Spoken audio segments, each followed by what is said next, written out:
Matt, the real MVP is bringing up something that a lot of people take one side of this argument in regards to, okay, does the easy schedule pave the way for a college football playoff, or the inferior conference, or is it being in the better conference where the committee is going to look at an extra loss as not as being credible because of the toughness and difficulty of the schedule? So what do you think about USC's path in regards to how legitimate this schedule is going to be perceived by the committee? Well, the first thing you have to look at in the Pac-12 conference is that the Pac-12 has struggled to create 12-1 or 13-0 champions. So often you get like a one-loss Oregon or a one-loss Utah getting into late November and they stub their toe, right? And so they get that second loss and they're eliminated from playoff discussion. So my starting point to real MVP is let's just get a 12-1 team, all right? Because we haven't had that.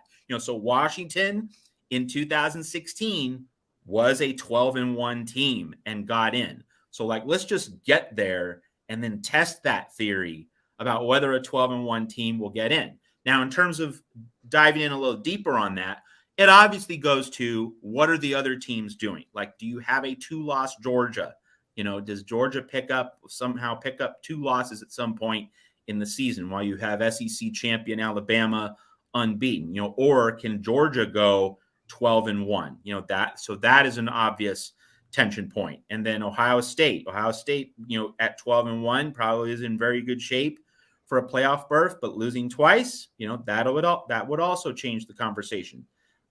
Is Notre Dame now? Well, Notre Dame, you have Notre Dame and USC playing in late November. So in that case, if USC has a win over Notre Dame in late November, Notre Dame is really good. Let's say that's an all top 10 matchup on Thanksgiving weekend and USC wins it. That's going to be a big poker chip for Lincoln Riley and the Trojans. And of course, we saw that Cincinnati, by beating Notre Dame head to head, that gave Cincinnati the unique leverage to get into the playoff. If Cincinnati had beaten another top 10 team, not Notre Dame, the Irish might have gotten in, but because Cincinnati had that specific head-to-head advantage, it was impossible for the committee, read ESPN, to pull the strings and get Notre Dame in. Cincinnati had that trump card, and it was an airtight seal against the Irish. So USC could have that same airtight seal in a possible debate for the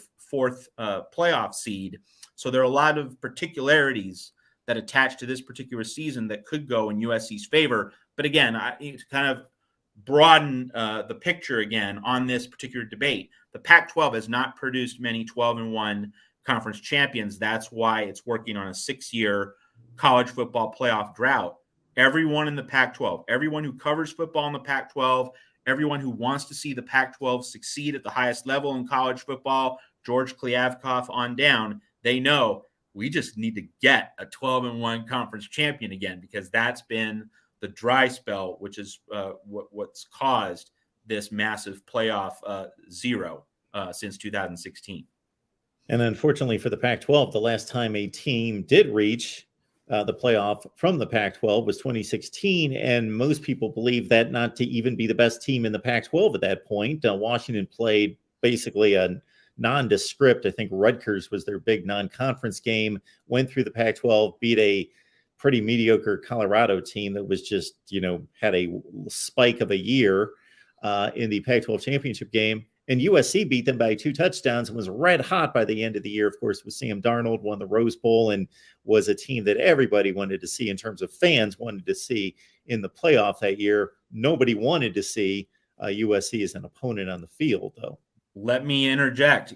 So one thing we covered here at Trojans Wire over the past week, which is germane to this particular conversation, our friend John Wilner of the Wilner Hotline at the San Jose Mercury News. And for those watching us here on the Voice of College Football who don't follow the Pac-12 very closely on a day-in, day-out basis, you want to follow John Wilner.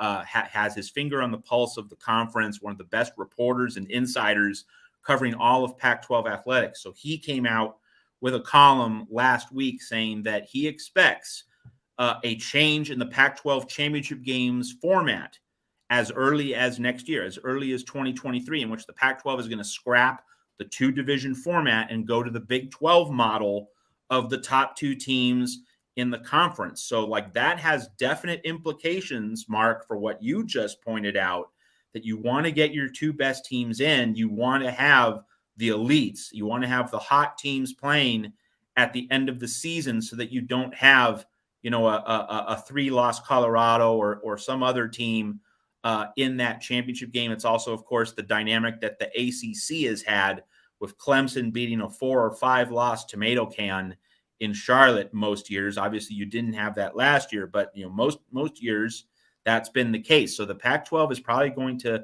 get away from the divisional format, and it's a great move because you do want the 2 best teams in your conference.